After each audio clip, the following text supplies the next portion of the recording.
வணக்கம். இந்த வீதிகளில் நெல் காய போடுறது சரியா பிள்ளையா? அதை பற்றி ஒரு பெரிய விவாதமே நடந்து கொண்டிருக்கேனே.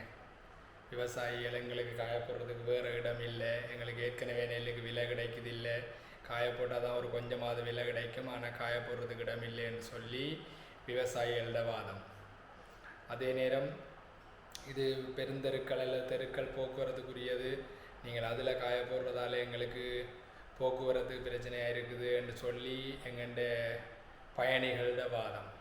அதுக்கு ஆதாரம் சேர்க்கிறது போல் ஒரு வருடத்தில் குறைஞ்சது 2 டெத் ஆகுது.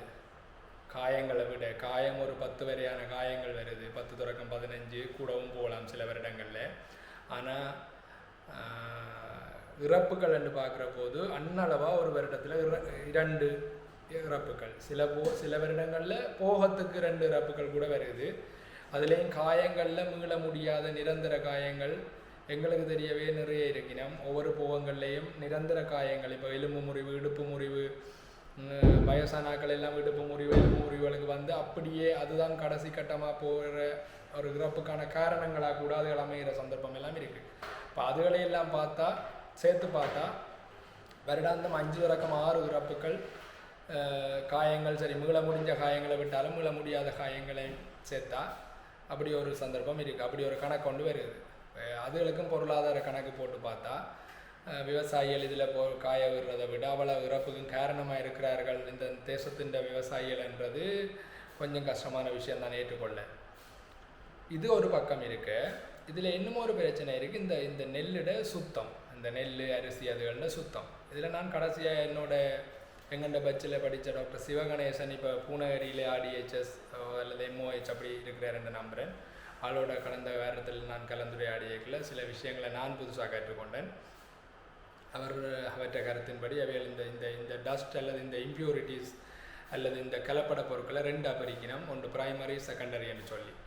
பிரைமரி என்று சொல்கிறது நார்மலாக ரோட் மெட்டீரியல், அதாவது ரோட் வீதிகளுக்கு போடுறதுக்கு வந்த அந்த அஸ்பால்ட் அல்லது தாரில் இருக்கிற அந்த அதில் இருந்து வர பிரச்சனைகள், அதாவது அதில் இருந்து வர பார உலோகங்கள், வேறு பொருட்கள், உணவு இல்லாத பொருட்களால் வர்ற எங்கண்ட உடம்பில் வர்ற பிரச்சனை. உதாரணத்துக்கு அஸ்பால்ட்ன்னு சொல்லப்படுற இந்த தாரில் ஈயம் இருக்குது, ஹெவி மெட்டல்ஸ் இருக்குது. இந்த ஹெவி மெட்டல்ஸ் அதில் காயப்போடப்படக்கூடிய இந்த நெல்லில் இந்த உமியிலாக துரிஞ்சப்படும். உமியிலாக துரிஞ்சப்பட்டு எங்கள்ட அரிசிக்குள்ளே வரும். அப்போ நீங்கள் கேட்கலாம், உமியிலாக துரிஞ்சப்படையக்குள்ளே அது உமியோட போயிருந்தானேன்னு சொல்லி. உமியில் இருந்தாலும் நாங்கள் அதை ஊற போடையில அல்லது பச்சை அடிக்க கூட மில்லுக்குள்ள அது திரும்ப வந்து அரிசியோடு சேரும். அரிசியில் ஒரு குணம் இருக்குது, என்னென்ன நேப்ஸோ பண்ணினா தனக்குள்ளே வச்சிடும். நீங்கள் தண்ணி ஊற்றினாலும் தனக்குள்ளே வைக்கும், ஏதாவது கெமிக்கலை ஊற்றினாலும் அதை இழுத்து தனக்குள்ளே வச்சிடும். அதான் நீங்கள் இந்த ஃபோனை எல்லாம் தண்ணிக்க போட்டால் தூக்கி அரிசிக்க வைக்கிறதுக்கு காரணமாக தானே, அது தூரத்தில் இருக்கிற மொய்ச்சரை கூட இழுத்து தனக்குள்ளே வச்சிடும். இவர் என்ன கிடைச்சாலும் தனக்குள்ளே எடுத்து வச்சுருவார். நீங்கள் புழுங்கலை அடித்து சாப்பிட்டாலும் ஆபத்து தான், பச்சை அடித்து சாப்பிட்டாலும் ஆபத்து தான். புழுங்கலை அவிக்கக்குள்ளே இன்னும் கொஞ்சம் கூட இதுக்குள்ளே சோற சந்தர்ப்பம் இருக்குது. உமியோட சேர்த்து வச்சு அவிக்கிறோம், உமி உடையுது, அரிசிக்குள்ளே போய் எல்லோரும் சேருவினோம். பச்சை உடைக்கைக்குள்ளே நெல்லோட நெல்லில் இருக்கிற உமியில் இருக்கிற டஸ்ட்டுகள் அதுகள் எல்லாம் சேர்ந்து அரிசிக்குள்ளே வேறு சந்தர்ப்பம் இருக்குது. சும்மா உடைச்சாலே, தண்ணி இல்லாமல் சும்மா உடைச்சாலே. இப்போ இதுகள் வந்து ஒரு வகையான பிரைமரி என்று சொல்லப்படுற ஒரு பிரச்சனை. இதை விட அடுத்த செகண்டரி என்று சொல்லப்படுற 2ஆம் கட்ட பிரச்சனைகள் என்னென்னு சொன்னால், இந்த ரோட்டில் ஓடுற வாகனங்களால் எங்கண்ட வாகனங்களால் எங்கண்ட நெல் காய போடுற இடத்துல உலோக தூசுகள் இருக்க போயினோம். அங்கேயும் கடமியம், ஈயம் எல்லாரும் இருப்பினோம், உலோக தூசுகள் இருப்பினோம், எரிபொருள் தூசுகள் இருப்பினோம். எல்லா தூசுகளும் இந்த வீதியில் தான் இருக்குது. ஒரு சோலாரில் காய போடுற சோலார் ஜாட், சன் ரைன் ஜாடுன்னு சொல்லுவோம். சூரிய காய போடுற இடத்துல, சூரிய சக்தியில் காய போடுற ஜாட்டில் இருக்கிற அந்த தளத்தில் இருக்கிற மாதிரியான நிலைமை எதில் இருக்க போகிறதில்லை, வீதியிலே இருக்க போகிறதில்லை. அது அன்றாடம் போக்குவரத்துக்கு பாவிக்கப்படுற வீதிகள். ஆக்கள் துப்புவினம் அதுகளெல்லாம் விட்டால் கூட, நாய் கக்கா இருக்குமன்றது எல்லாத்தையும் விட்டால் கூட, இந்த பெரும் வாகனங்களால் வர்ற டஸ்ட், பிரேக் அடிக்க வர்ற உலோக தூசியல், எங்கள்ட டயரில் இருக்கிற மிக முக்கியமான டஸ்ட் வந்து பிரச்சனை எங்களுக்கு பேரலோக பிரச்சனை டயரில் இருக்கிறது என்னென்னு சொன்னால் இந்த ஈயமும் கேட்மியமும் லெட்டும் கேட்மியமும். இது டயரில் எங்கள்ட ரப்பர் தான், ரப்பரில் டயரை செய்கிறதுக்காக நாங்கள் என்னென்னலாம் செய்து தான் கல்வனைஸ் பண்ணி அப்புறம் அதை அப்படி செய்து இப்படி செய்து தான் இன்றைய காலத்தில் இருக்கிற டயரை செய்திருக்கிறோம். இப்போ அவ்வளவு மெட்டீரியல்ஸும் ரோடுலான் இருக்குது. டயர் தைவனவிலேருந்து பிரேக் மெட்டீரியல்ஸ்லேருந்து எரிபொருள் தூசிலேருந்து எல்லா மெட்டீரியல்ஸும் ரோட்லான் இருக்குது. அப்போ திரும்பவும் நான் முதல் சொன்ன கதை தான், இதில் காய போடுறோம், எடுத்துக்கொண்டு போகிறோம், எடுத்துக்கொண்டு போய் நாங்கள் அவிச்சு குத்தைக்குள்ளேயும் திரும்ப அதை அரிசிக்குள்ளே போயிடும், சும்மா குத்தைக்குள்ளேயும் அரிசிக்குள்ளே போயிடும். நாங்கள் அரிசியை நல்ல வடிவாக சமைச்சு சாப்பிட்டுட்டு நாங்கள் சோறு சாப்பிட்டோம்னு சொல்கிறோம். ஸோ இது ஒரு பெரிய மாற்றம் அல்லது பெரிய ஒரு பிரச்சனை உண்டு எங்கள்ட டைஜஸ்டிவ் சிஸ்டத்துக்குள்ளே, சமீபாட்டு தொகுதிக்குள்ளே எங்களை அறியாமல் கொஞ்சம் கொஞ்சமாக கொண்டு வந்து கொண்டிருக்குது. அமெரிக்காவில் நடந்த ஒரு ஆய்வில் எரிபொருளில் சத்தம், வாகனங்களோட சத்தம் அதிகமாக இருக்குதுன்னு சொல்லி சத்தத்தை குறைக்கிறதுக்காக ஈயம் சேர்க்கப்பட்டு பிறகு அந்த ஈயம் தான் நிறைய பிரச்சனைகளுக்கு காரணமாக அமைஞ்சிருக்கு. ஈவன் அது மண்டைக்குள்ளே போய் மூளைக்குள்ளே போய் எங்கண்ட மக்கள் மாணவர்கள்ட ஒரு ஒரு ஒரு ஒரு அக்ரெசிவ்னு சொல்லுவோம், என்ன ஒரு கோபப்பட்ட அல்லது ஒரு மூர்க்கத்தனமான செயல்பாடுகள் ஆக்கள் காட்டினதுக்கு, மனிதர்கள் ஹோமோசப்பியன்ஸ் காட்டினதுக்கு பின்னாலே இந்த ஈயம் இருக்குதுன்னு சொல்லி நிரூபித்து பிறகு அதை நிப்பாட்டினவையில் ஒரு 75-80ஆம் ஆண்டு காலப்பகுதியில் போற்றத்தக்க விஷயம் என்னென்னு சொன்னால் அவையில் வேர்ல்டில் இருந்த நிப்பாட்டைகளை இலங்கையும் ஓமென்று சொல்லி அந்த டீசலை, அந்த பெட்ரோல், அந்த டீசல்களை நிப்பாட்டி அடுத்த கட்டத்துக்குள்ள வந்தவையில் இன்னும் கனக நாடுகளில் அந்த ஈயங்கள், அந்த எரிபொருள் பயன்படுத்தப்பட்டு கொண்டிருக்கு. இலங்கை அதை பயன்படுத்தி இருந்தால் இன்றைக்கு ரோட்டில் இன்னும் ஈயம் கூட இருந்திருக்கும். அந்த டஸ்ட்டோட அந்த எரிபொருள் துகள்களில் ஈயம் இன்னும் வந்திருக்கும். அது எங்களுக்குள்ள என்ன செய்யும்னு சொல்லி நாங்கள் இன்னும் ஆய்வுகள் செய்ய வேண்டி இருந்திருக்கும்.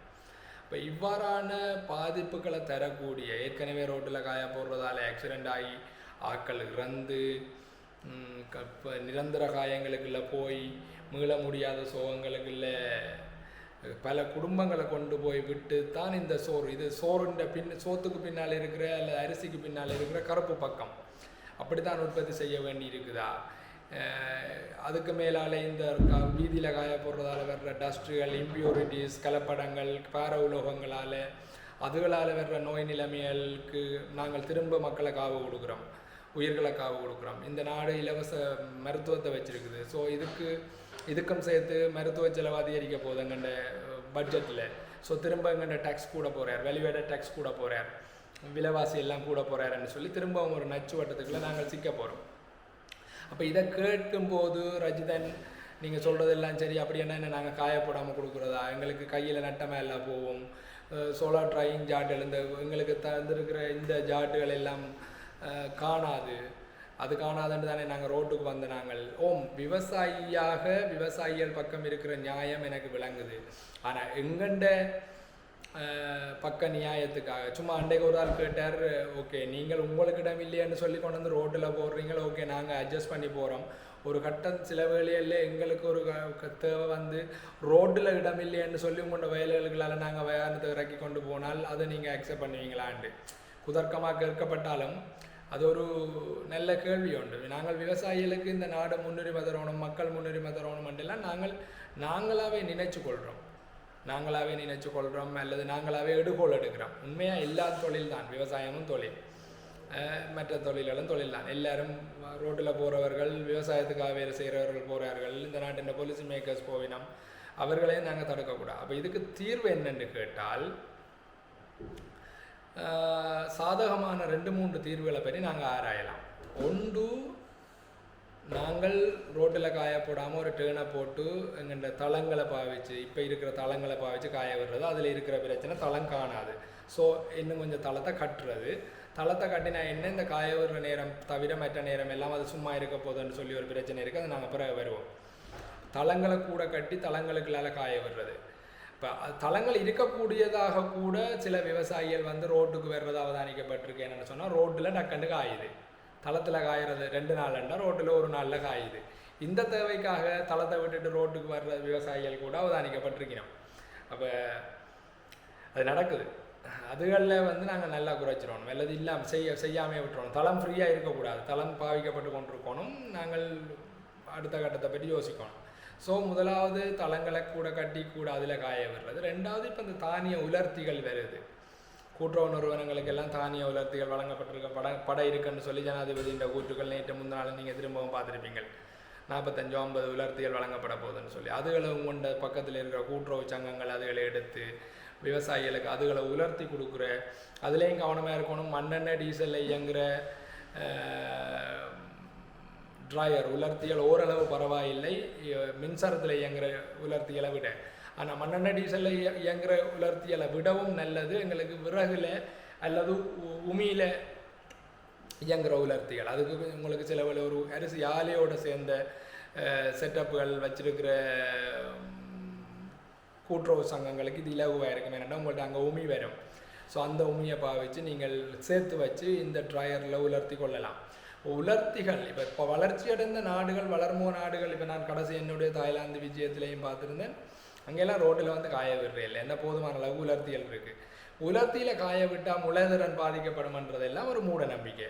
அப்போ இவ்வளோ பெரிய நாடுகள் நீங்கள் சும்மா யோசிச்சு பாருங்க, இவ்வளோ பெரிய நாடுகளில் எல்லாம் இந்த ரோட்டில் காய விட்டு தளத்தில் காய விட்டா விதை நெல் எடுக்கலாம். அமெரிக்காலாம் ஆயிரக்கணக்கான ஏக்கர் ஒவ்வொருத்தம் வச்சுருக்காங்க.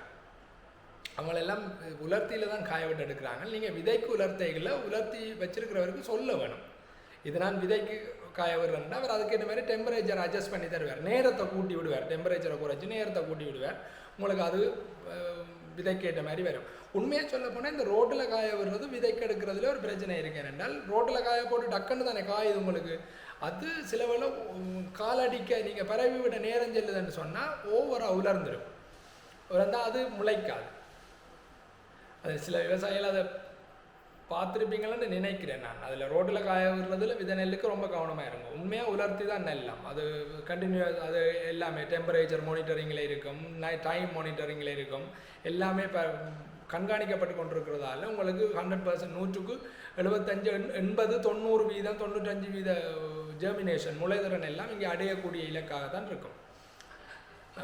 அந்த வகையில் உலர்த்தியலை பாவிக்கிறத முன்மொழியலாம். இன்னும் ஒரு வேலை செய்யலாம். சில விவசாயிகள் அதை ட்ரை பண்ணி முயற்சி செய்து பாருங்க. நானும் இந்த அடுத்தடுத்த முறையில் நான் அதை முயற்சி செய்கிறதா இருக்கிறேன்.